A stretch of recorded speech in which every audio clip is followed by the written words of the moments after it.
dan kita mendapatkan 54 juta DPT bermasalah. Nah, jadi kita mendapatkan secara resmi dokumen itu dari KPU. 9.130 usia di atas 100 tahun, dengan yang tertua usia 130 tahun. 1030. 1030. Usianya 1030 tahun. Permasalahan yang pemilu ini berpotensi tidak sah. Nah, ini akan berpotensi terus menjadi api dalam skam nih. Anda menyelenggarakan pemilu, tapi Anda tidak mengikuti aturan main yang tadi itu, maka kalau nanti rakyat menolak hasil pemilu, jangan salahkan rakyat. 54 juta.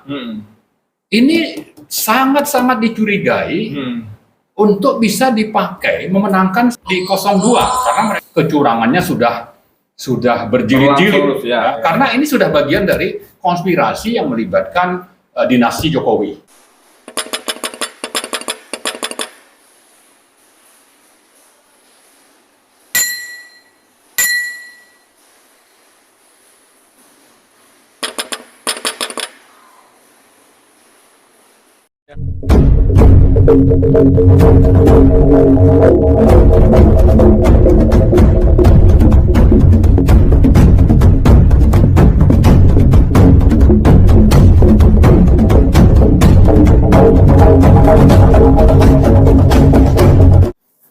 Bismillahirrahmanirrahim. Assalamualaikum warahmatullahi wabarakatuh.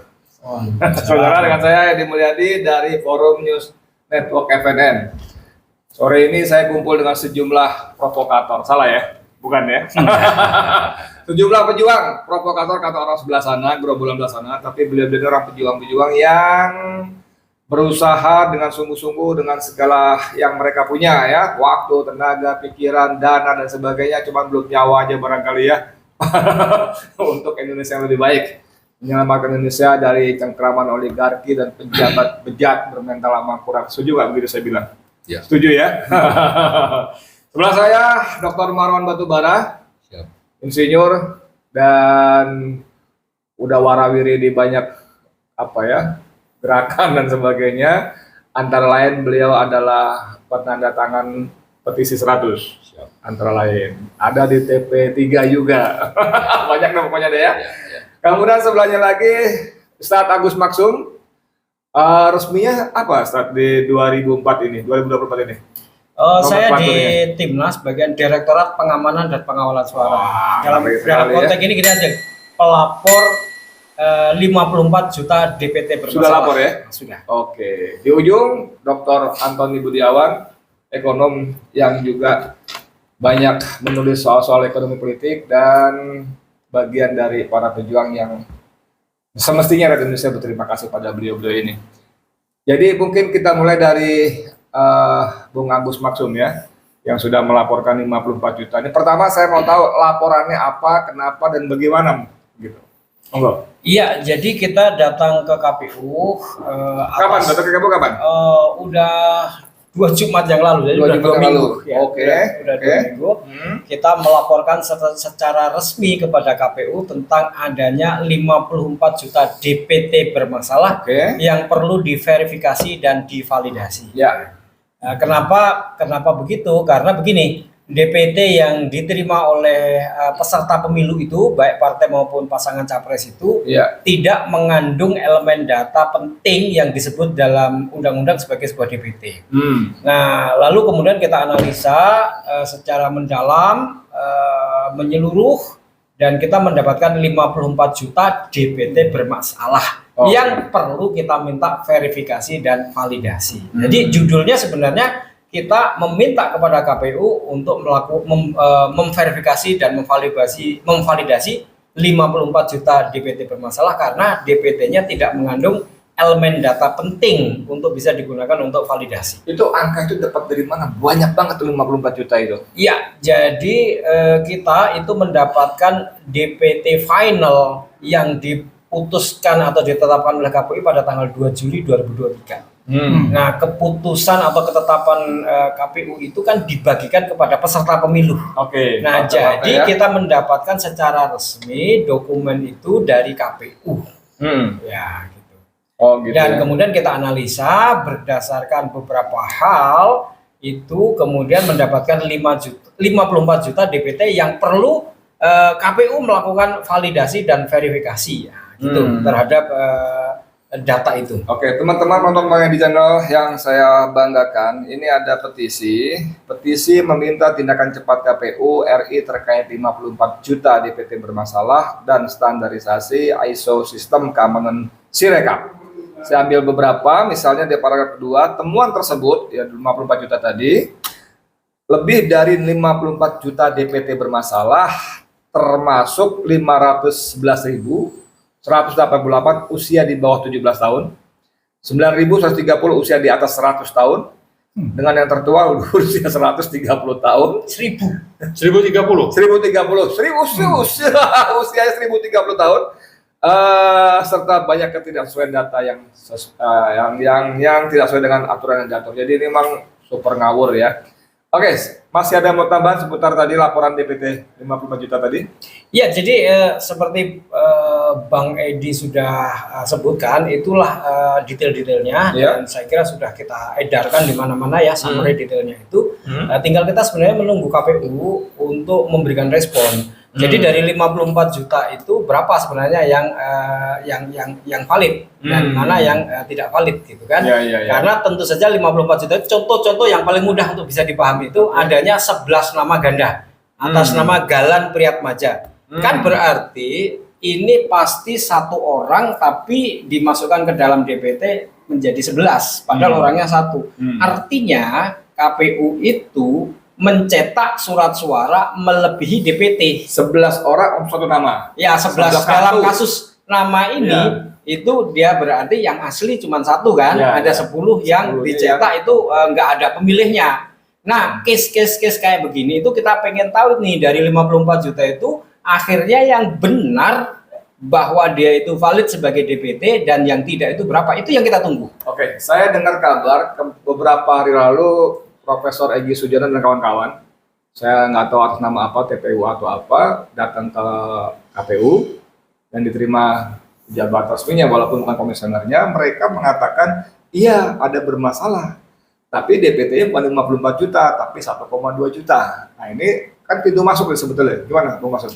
Ya begini, kami menyampaikan laporan itu resmi by name by address, artinya kita menyampaikan data. Jadi kalau dia mau menjawab sama, dia harus memberikan kepada kita itu by name by address data.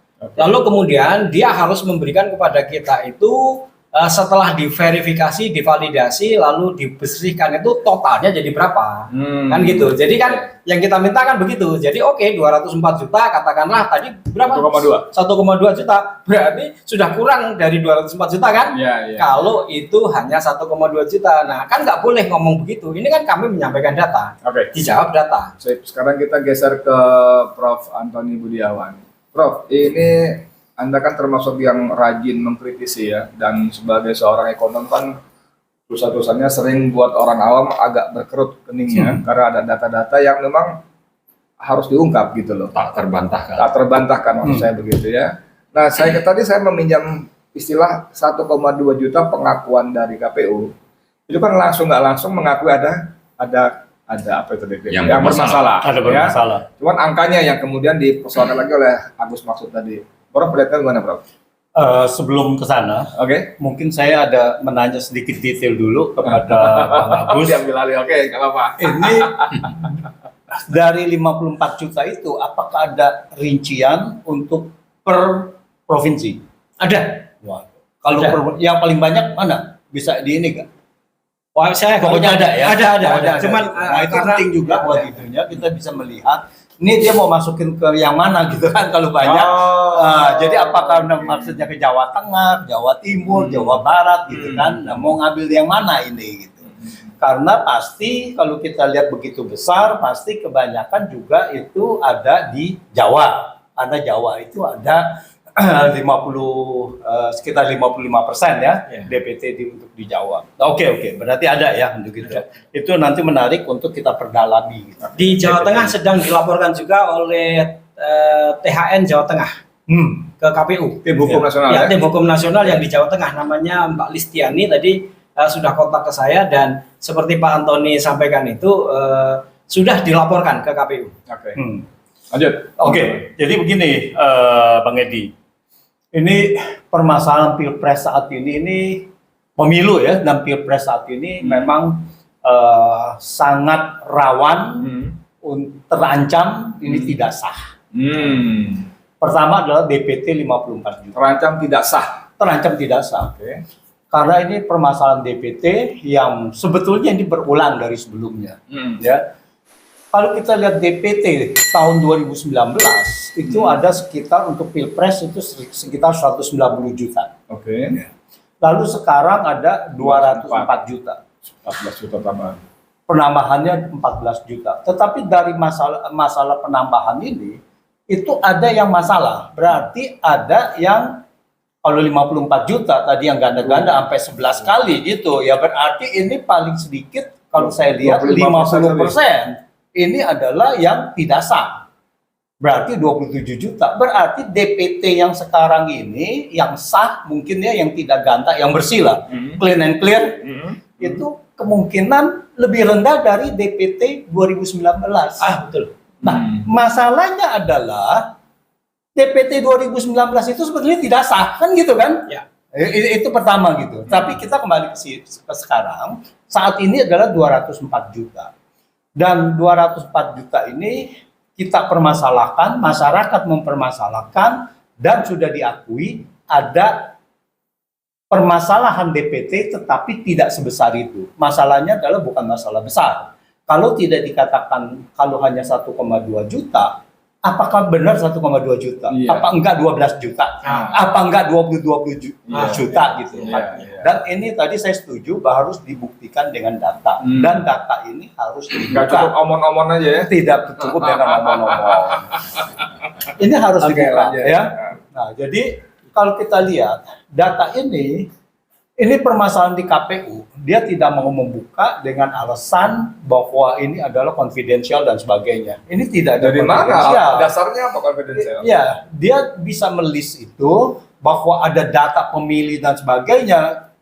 Itu secara umum itu harus dibuka kepada setidak-tidaknya peserta pemilu. Tidak ada confidential kepada peserta pemilu. Setidaknya ya. Iya, Tapi kepada peserta pemilu. sampai sini saya potong sebentar, Prof. Tapi kan faktanya peserta pemilu pun nanteng-nanteng aja, ayam-ayam aja, nggak mempersoalkan itu. Ini masalah kan. Kenapa buat kita yang di luar lingkaran istilahnya kok ribut bener, mereka yang bermain aja nggak masalah? Iya, mereka bermain yang tidak Mereka bertanding, maksudnya kok nggak bermasalah, kita yang di luar ribut aja. kemungkinan mereka itu juga mendapatkan manfaat-manfaat kan gitu kan. Tetapi bagi masyarakat yang sudah mengalami 10 tahun keterpurukan ini, ya, dan kita harus melihatnya bahwa saat ini menegakkan pilpres yang benar, jurdil, luber, dan jurdil kan gitu kan, untuk mendapatkan pemimpin yang benar-benar diingini oleh rakyat, siapapun itu kan gitu kan, bahwa ini adalah kemenangan untuk rakyat gitu. Iya. Nah, kalau sudah jujur pemilu ini, kita semua harus menerima. Tetapi kalau ada indikasi bahwa ini ada kecurangan, ini yang saya khawatirkan.